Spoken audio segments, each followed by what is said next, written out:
Euzubillahimineşşeytanirracim.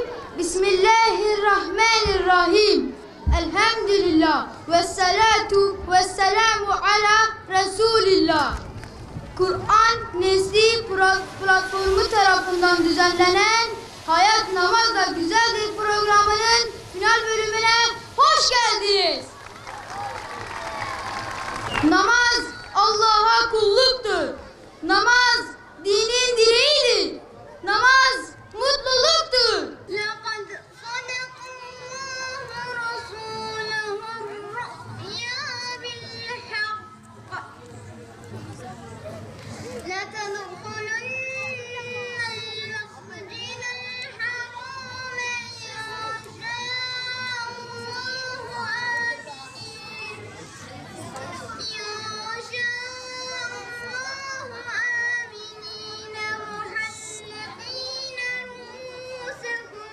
Namaz müminin miracı, dertli gönlümün ilacı. Sevdirirse Mevlam onu, dünyadayken yiğidin tacı. Allah namazı niye farz kılmış? Öncelikle bunun cevabını bulalım. Allah bizlere niye ibadet edin, özellikle de namaz kılın demiştir. Çünkü Allahu Teala dünya üzerinde yarattığı her şeyi bizler için yaratmış. Yediğiniz yemekten, içtiğiniz içeceklere kadar, giydiğiniz kıyafetlerden, kullandığınız eşyalara kadar her şeyi Allahu Teala sizin için yaratmış. Güzel yaşayın diye, daha mutlu olun diye, daha güzel yaşayın diye Allahu Teala bunların hepsini sizin emrinize vermiş, kullanın demiş. İşte Allahu Teala bunun karşılığından da bizden iki şey bekliyor. İbadet, özellikle de namaz. Namaz kılmayı. Öncelikle ibadet, sonra namaz. Namaz kılmayı istiyor bizden. Ve namazın bir sürü faydaları vardır çocuklar. Allahu Teala boşuna bunu farz kılmamıştır. Birinci faydası, insanlar daha küçükken, çocukken, yani sizin yaşınızdayken masumdurlar, günahsızdırlar. Allahu Teala onların günahlarını, kusurlarını hepsini affediyor. Ama yaşınız ilerledikçe, biraz büyüdükçe ister istemez insan günah işliyor, hata yapıyor, kusur işleyebiliyor. İşte bunlardan korunmanın en güzel yolu da yine Allah'ın bize farz kıldığı namazdır. Namaz kıldığınızda kimin huzuruna çıkıyorsunuz? Birazcık daha bağırın. Kimin huzuruna?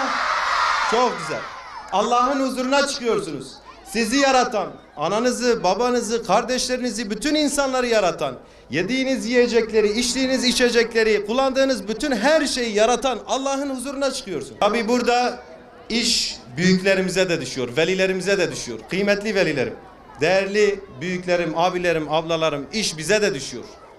Peygamber Efendimiz diyor ki, kolaylaştırınız, zorlaştırmayınız. Müjdeleyiniz, nefret ettirmeyiniz. Evet, çocuklarımıza namaz öğretmek farzdır. Namaz öğreteceğiz. Namaz kılmalarını sağlayacağız. Tabii bunu güzellikle, zorlaştırarak değil, güçleştirerek değil, nefret ettirerek değil, sevdirerek. Namaz kılmasını istiyorsan çocuğun, önce sen seccadeni sereceksin, namazını kılacaksın, çocuk görecek. Allah'ım toplumumuzu namazla ihya et. Nesillerimizi namaz kıldıranlardan eyle. Amin. Çocuklarımızı ve gençlerimizi imandan, namazdan, niyazdan ayırma. Amin. Ya Rabbi, yeni nesilleri senden ve namazdan bir haber kılma. Amin. Namazımızı, ibadetimizi, hayatımızı ve ölümümüzü kendin için kabul et. Ayaklarımızı tertemiz dinin olan İslam üzerine sabit kıl. Dedim bu aşilerin var mı Kur'an'da kaydı? Dedim bu aşilerin var mı Kur'an'da kaydı? Adem'den Muhammed'e dinle dedi ve saydı. Bu dünyada şehadet ve imanla çıkar. Amin.